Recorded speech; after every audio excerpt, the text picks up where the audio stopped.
Selamat bersua kembali dan salam sejahtera kepada semua murid-murid. Untuk hari ini kita masih berada di bawah tajuk 2.0 manusia, standard kandungan 2.2 sistem peredaran darah manusia, standard pembelajaran 2.21 memerihalkan fungsi bahagian utama yang terlibat dalam sistem peredaran darah manusia. 2.2 melakar laluan peredaran darah yang lebih oksigen dan laluan peredaran darah yang lebih karbon dioksida dalam tubuh manusia, dan 2.23 merumuskan kepentingan sistem peredaran darah kepada tubuh manusia. Baiklah murid-murid, cuba kamu perhatikan gambar ini. Gambar apakah ini murid-murid? Ya, ini adalah merupakan gambar jantung manusia. Di manakah kedudukan jantung ini tersimpan? Masihkah kamu ingat pelajaran yang telah kamu pelajari? Jantung ini tersimpan ataupun terletak di dalam rangka tulang manusia, iaitu tulang rusuk.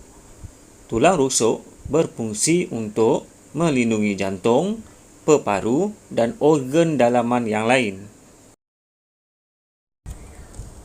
Di dalam topik ini, kita akan mempelajari tentang sistem peredaran darah manusia. Sistem peredaran darah memainkan peranan yang penting di dalam tubuh kita. Sistem ini mengangkut oksigen, nutrien, air dan bahan kumuh seperti karbon dioksida.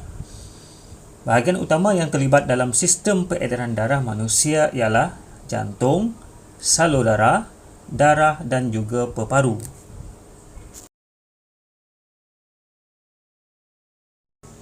Jantung ialah organ yang mengepam darah ke peparu dan ke seluruh bahagian tubuh. Setiap kali jantung kita berdegup, darah akan dipam masuk ke jantung dan dipam keluar dari jantung. Jantung mempunyai dua bahagian. Bahagian kiri mengepam darah yang mengandungi lebih oksigen ke seluruh tubuh.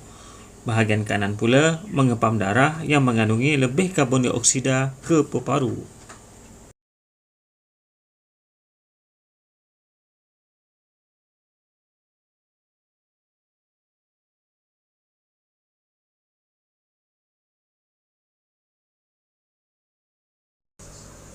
Peparu ialah organ yang menjadi tempat pertukaran antara gas oksigen dengan gas karbon dioksida.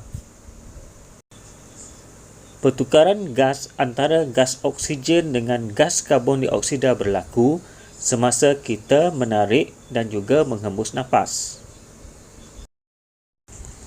Ini ialah salur darah. Apakah fungsi salur darah? Salur darah ialah tiub laluan untuk darah mengalir. Salur darah mengangkut darah ke seluruh bahagian tubuh kita. Ini pula gambar apa murid-murid? Ini ialah gambar darah. Darah mengalir melalui rangkaian salur darah ke seluruh bahagian tubuh. Darah mengangkut oksigen, nutrien, air dan bahan kumuh.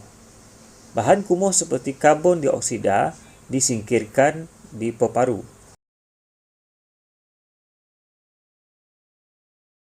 Sekarang, mari kita lihat laluan peredaran darah manusia.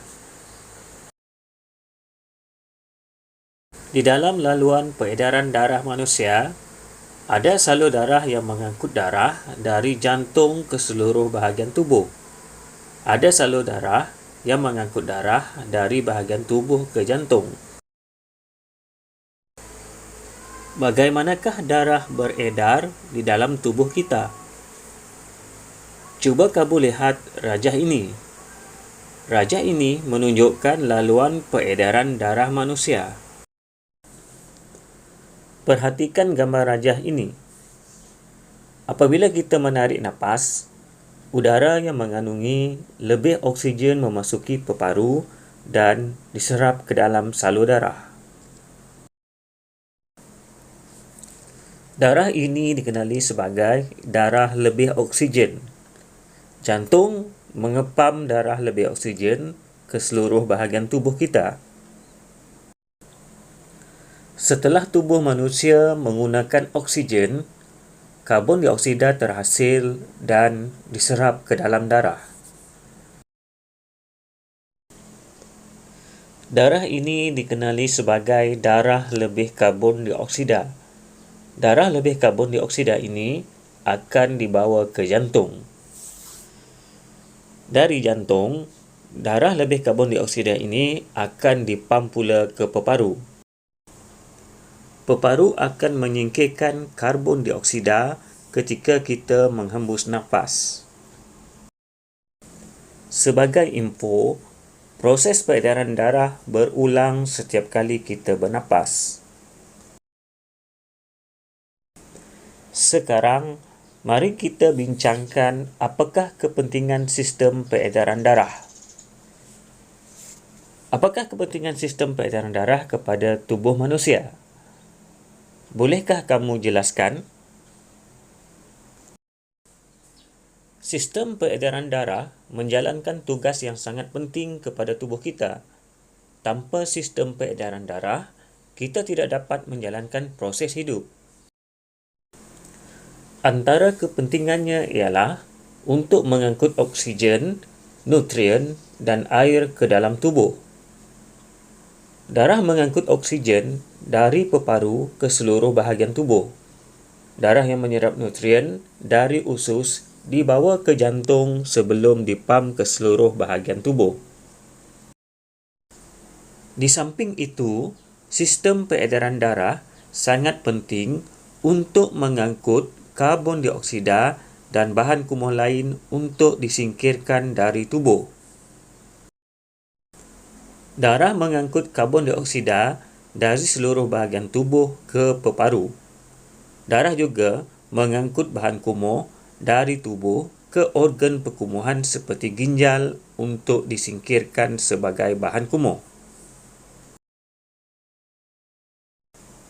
Baiklah murid-murid, sebagai aktiviti pengukuhan, cuba kamu lakukan aktiviti ria di buku teks kamu pada muka surat 32. Lakarkan laluan peredaran darah di atas kertas yang telah kamu lukis ataupun cetak dengan sistem peredaran darah manusia. Sehingga kita berjumpa lagi di episod yang akan datang. Selamat belajar.